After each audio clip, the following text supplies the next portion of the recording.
মুখ্যমন্ত্ৰী নিযুত মইনা আঁচনি 2026-2027। Hello' everyone, এই ভিডিঅ'টোত সকলোকে স্বাগতম জনাইছোঁ। গুড নিউজ যে মুখ্যমন্ত্ৰী নিযুত মইনা আঁচনিৰ ইতিমধ্যে নটিফিকেশ্যন পাব্লিছ হৈ গৈছে। নটিফিকেশ্যন আহি গ'ল। Good news. চ' যদি নতুন গাইজ আছে চেনেলটো ছাবস্ক্ৰাইব কৰিবা, ভিডিঅ'টো পাৰিলে লাইক কমেণ্ট শ্বেয়াৰ কৰিবা যাতে সকলোৱে কথাখিনি গম পায়। মুখ্যমন্ত্ৰী নিযুত মইনা আঁচনি ৰিগাৰ্ডিং ইতিমধ্যে নটিফিকেশ্যন আহি গৈছে। চ' মোৰ বিনম্ৰ অনুৰোধ যে তোমালোকে ভিডিঅ'টো পাৰিলে এটা শ্বেয়াৰ কৰিবা যাতে সকলোৱে গম পায়। চ' ইয়াতে মেমৰেণ্ডাম কি আছে, গাইডলাইন ফৰ মই কোনবোৰ ষ্টুডেণ্টে পাব, কোনবোৰ ষ্টুডেণ্টে নাপায়, এভৰিথিং ডিছকাছ কৰিবলৈ লৈছোঁ। আৰু এপ্লাই কেতিয়া হ'ব বা কি কথা, কেনেকৈ এপ্লাই হয়, এভৰিথিং জনাবলৈ লৈছোঁ। চ' সেইকাৰণে বিনম্ৰ অনুৰোধ লাষ্টলৈকে ভিডিঅ'টো চাবা। গাইডলাইন ফৰ এইটো অফিচিয়েল নটিফিকেশ্যন হয়। Guideline for providing financial assistance incentive to girl student under মুখ্যমন্ত্ৰী নিযুত মইনা আঁচনি who are enrolled in government higher education institution under the purview of higher education department, including central university, venture education institution, which are approved by government for inclusion under the scheme, and polytechnic institution, higher secondary, undergraduate, postgraduate, along with self-finance and professional course, excluding private educational institution.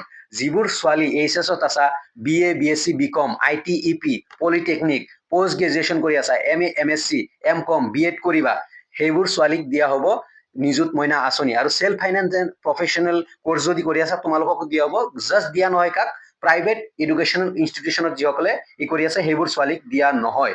Okay, প্ৰাইভেটৰ ষ্টুডেণ্টক দিয়া নহয়, সেইবোৰ ছোৱালীক দিয়া নহয়। আৰু যদি venture আছে, Assam গভৰ্ণমেণ্টে venture কিছুমান কলেজ আছে, স্কুল আছে, বা এইচএছৰ যিখিনি কলেজ আছে বা কিছুমান কলেজ আছে বা ভেঞ্চাৰ কলেজৰ ষ্টুডেণ্টখিনি দিব, বাট গভৰ্ণমেণ্টৰ অথৰাইজ হ'ব লাগিব, অসম গভৰ্ণমেণ্টৰ আণ্ডাৰত হ'ব লাগিব, বা অসম গভৰ্ণমেণ্টে সেইখিনি ভেঞ্চাৰ কলেজক অথৰাইজ কৰিব লাগিব। চ' এইচএছ, UG মানে ডিগ্ৰী আৰু মাষ্টাৰ ডিগ্ৰী সকলো ছোৱালীকে দিয়া হ'ব। মই দেখাই দিলোঁ কোনে কোনে পাব। আৰু ইয়াতে অবজেক্টিভ কি, অবজেক্টিভ আমি সকলোৱে জানো যে ছোৱালীৰ বাল্য বিবাহ যাতে কম হয় সেইবোৰৰ মেইনটেইন কৰাৰ কাৰণে, বা ছোৱালী যাতে ড্ৰপ নিদিয়ে সেইবোৰৰ কাৰণে এই স্কিমটো দিয়া হৈছে বা এই স্কিমটো অনা হৈছে। Scope of applicability.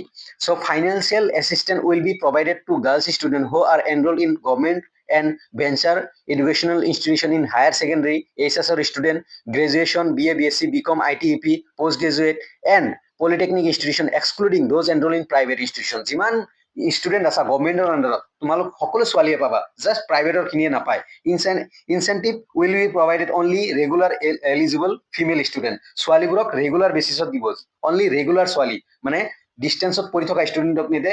যিবোৰ ন' এৰিয়াৰ এমাউণ্ট উইল বি প্ৰভাইডেড, মানে অনলি তুমি ছাপ'জ কলেজত ৰেগুলাৰ যোৱা, তুমি কলেজত ফিজিকেলি গৈ আছা, কিছুমানে ডিষ্টেঞ্চ মিনছ কি, অপেন ইউনিভাৰ্চিটিত পঢ়ে, ক্লাছ নকৰে, সেইবোৰক নিদিয়ে, ৰেগুলাৰ ষ্টুডেণ্টক দিব। মুখ্যমন্ত্ৰী নিযুত মইনা আঁচনি beneficiary are required to maintain discipline and adhere to all rules and regulations, মানে ৰেসপেক্টিভ ইনষ্টিটিউশ্যন, তোমাৰ কলেজ এণ্ড ইউনিভাৰ্চিটিৰ ৰুলছ এণ্ড ৰেগুলেশ্যন তুমি মানি চলিব লাগিব।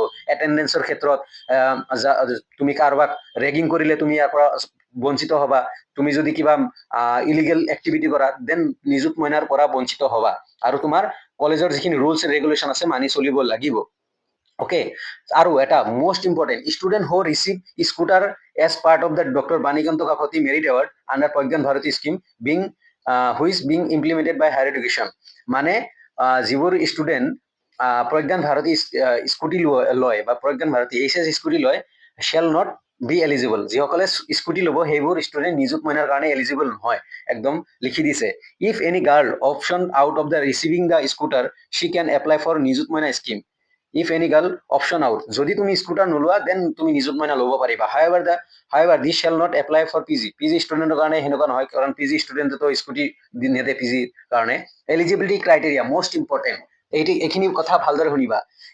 Incentive is meant for all eligible girls student domicile in Assam. অসমৰ ছোৱালী তুমি হ'ব লাগিব, অসমৰ বাসিন্দা, ছোৱালী অসমৰ বাসিন্দা হ'ব লাগিব।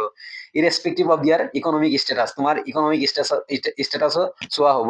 Married girl will not eligible for the scheme. Married girl HS ডিগ্ৰীৰ মেৰিড গাৰ্লছক দিয়া নহয়। However, married girl enroll in PG and B.Ed then তোমালোকে পাৰিবা। যদি PG আৰু B.Ed কৰি আছা দেন তোমালোকে বিয়া হৈছা পাৰিবা, বিন্দাছ পাৰিবা।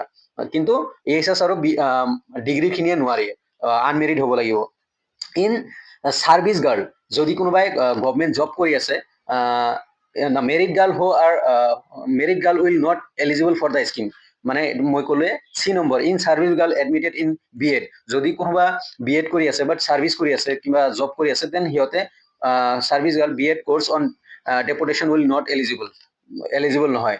Daughter of minister MP MLA are not eligible for the Nijut Moina আঁচনি। যদি MLA MP বা মিনিষ্টাৰৰ ছোৱালী হোৱা দেন নোৱাৰিবা daughter. Post graduate student availing CM Jibon Prerona scheme shall not, যিসকলে PG কৰি আছা, CM জীৱন প্ৰেৰণা যদি লৈ আছা দেন নিযুত মইনা ল'ব নোৱাৰিবা।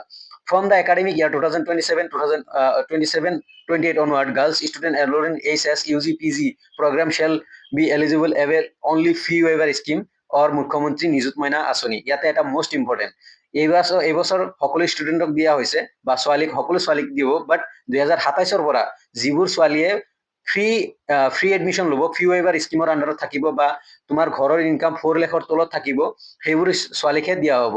Shell eligible evil only fee waiver scheme, মুখ্যমন্ত্ৰী নিযুত মইনা আঁচনি। Okay, beneficiary shell not B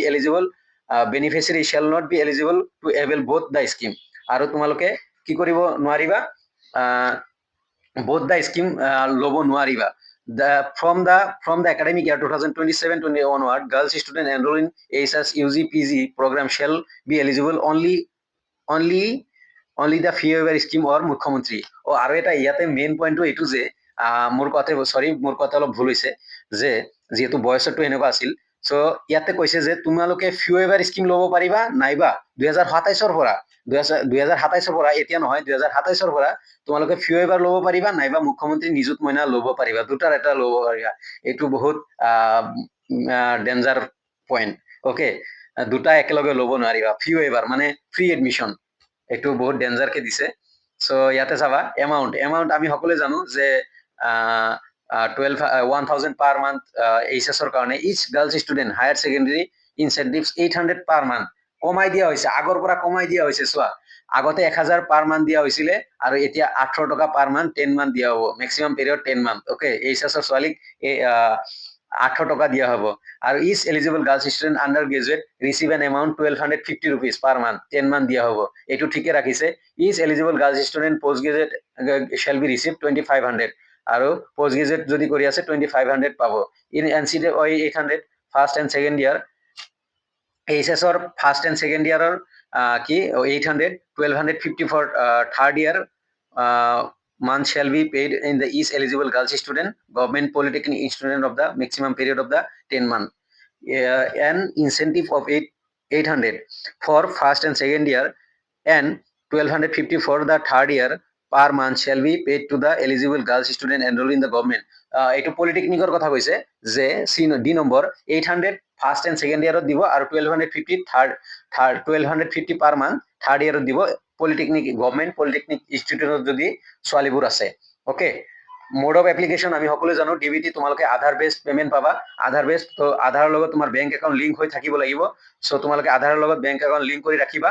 তোমালোকে আৰু ফৰ্ম ফিল আপ ক'ৰ পৰা কৰিবা? ফৰ্ম ফিল আপ তোমালোকৰ কলেজৰ ফালৰ পৰা দিব, কলেজৰ প্ৰিন্সিপালে তোমালোকক ফৰ্ম দিব আৰু সেই ফৰ্ম আগষ্ট মাহত তোমালোকে ফিল আপ কৰি কলেজত ছাবমিট কৰিব লাগিব। এইখিনি মই থুলমূলকৈ বুজাইছো যে তোমালোকৰ DBT ফৰ্মত পেমেণ্ট দিব, আধাৰ বেছড পেমেণ্ট, আধাৰৰ লগত বেংক একাউণ্ট লিংক কৰি ৰাখিবা।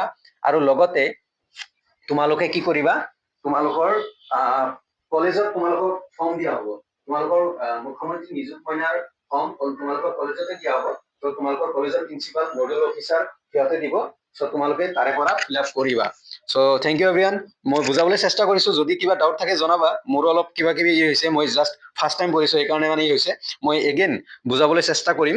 আৰু ভিডিঅ'টো পাৰিলে লাইক কমেণ্ট শ্বেয়াৰ কৰিবা যাতে সকলোৱে গম পায়। ধন্যবাদ।